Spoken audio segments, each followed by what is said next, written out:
ഇപ്പോഴത്തെ ഒരു ജനറേഷന് ചിലപ്പോൾ എന്താണ് അതിൻ്റെ വാല്യൂ മനസ്സിലാവില്ല.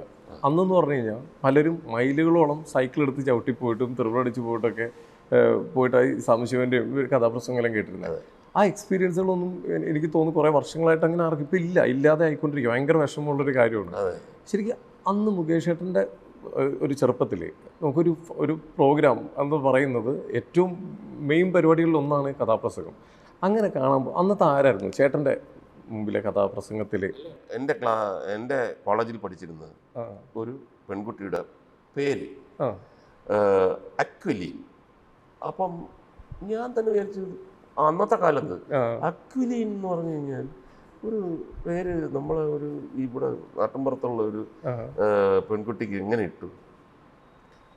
അക്വിലീൻ എന്ന് വിളിക്കുമ്പോൾ അവൾ വിളി കേൾക്കുന്നുണ്ട്.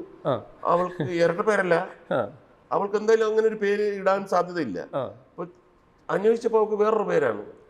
അപ്പം അക്വിലീൻ എന്ന് പറഞ്ഞു ആ പേര് ഇഷ്ടപ്പെടുന്നതിൻ്റെ കാര്യം സാമ്പൻ്റെ പിന്നെ ദ പവർ ഓഫ് ഡാർക്ക്നെസ് എന്ന് പറഞ്ഞ അനീസിയ എന്ന് പറഞ്ഞ കഥയിൽ ഒരു കഥാപാത്രമുണ്ട് അക്വിലീൻ. ആദ്യ ഭാര്യയിൽ വൃദ്ധകാന്തനുണ്ട് അക്വിലീൻ എന്ന പെൺകൊടി.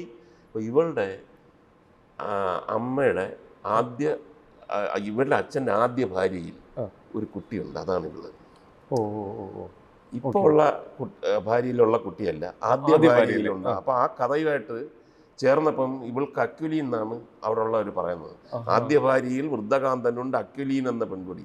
സാധാരണഗതിയിൽ ഇങ്ങനൊരു ബന്ധവും കൂടെ വരുമ്പം പെൺകുട്ടി എതിർക്കേണ്ടതാണ്. പക്ഷേ സാമ്പനോടുള്ള താല്പര്യവും കഥയോടുള്ള താല്പര്യം കൊണ്ട് അക്വിലീൻ എനിക്കിഷ്ടമാണ്. അപ്പോൾ അത്രമാത്രം ആൾക്കാരുടെ മനസ്സിലേക്ക് ആ കാലഘട്ടത്തിൽ കൊച്ചു കുട്ടികളോട്ട് ചെറുപ്പക്കാരും തൊട്ട് വയസ്സ് ചെയ്യുന്ന എല്ലാവർക്കും അറിയാം.